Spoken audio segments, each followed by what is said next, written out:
वक्रतुंड महाकाय सूर्यकोटि समप्रभ निर्विघ्नं कुरु मे देव सर्वकार्येषु सर्वदा। आपण सर्वप्रथम गणेशाची पूजा करतो। कोणतंही मंगल कार्य असलं तरी गणेशाची स्थापना आधी करतो। आपण नवीन घर घेतलं, नवीन वास्तू असेल किंवा नवीन काही घटना आपल्याकडे कार्य असेल तर आधी गणपतीची पूजा केली जाते। देवाची पूजा करताना आपण सर्वात पहिल्यांदा गणपतीची पूजा आपण करतो। ही आद्य देवता आहे। या गणपतीचा आज जन्मदिवस।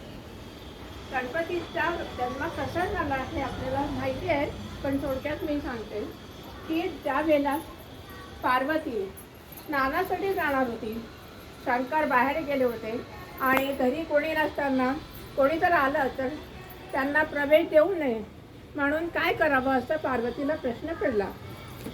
पार्वतीने मग आपल्या अंगावरच्या मळीवरून एक प्रतिमा तयार केली आणि या प्रतिमेमध्ये लहरी निर्माण केला। त्याला गणेश लहरी म्हणतात। या गणेश लहरी मग या पृथ्वीवर आल्या आणि पार्वतीने त्यामध्ये जीव निर्माण केला। अशी ही गणेशाची जन्माची कथा आहे। पण या गणेशाला तिथे उभं केलं आणि सांगितलं की कोणालाही येऊ देऊ, आतमध्ये येऊ देऊ नको। पण थोड्या वेळातच शंकर परत आल्यावर गणेशाने त्यांनाही आतमध्ये जाण्यासाठी मनाई केली।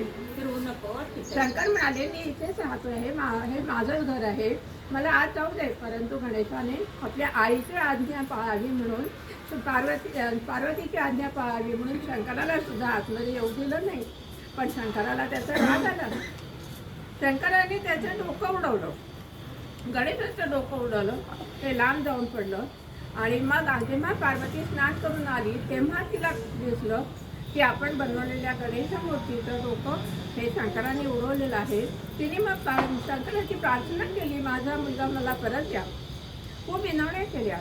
शंकराला पण फार वाईट वाटलं। त्यांनी मग सांगितलं सेवकांना की तुम्ही हे धड घेऊन जा आणि बाहेर पडल्यानंतर तुम्हाला पहिल्यांदा जो प्राणी दिसेल त्याचं डोकं कापून तुम्ही आणा, ते याला लावा। तर सेवक बाहेर पडले। बाहेर पडल्यानंतर ते शोधत असताना त्यांना पहिल्यांदा बाळ हत्ती म्हणजे हत्तीचं पिल्लू दिसलं।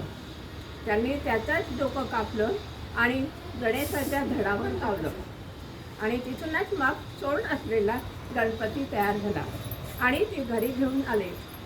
शंकराने त्यामध्ये पुन्हा जीव निर्माण केला। अशा रीतीने गणेशाचा जन्म झाला।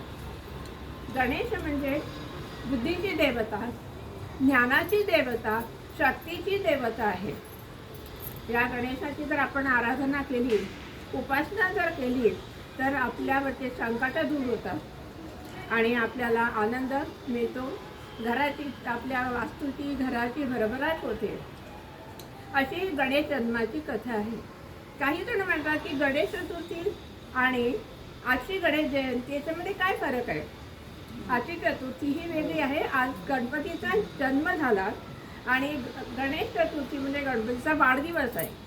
त्या चतुर्थीला वाढदिवस म्हणून आपण गणेशाची आराधना करत असतो, उपासना करत असतो। ओम गंग गणपतये नमो नमः। ओम गंग गणपतये नमो नमः हा गणपतीचा महामंत्र आहे। अशा प्रकारे गणपतीची आराधना उपासना म्हणजे दैवी शक्तीची, आदिशक्तीची उपासना आहे।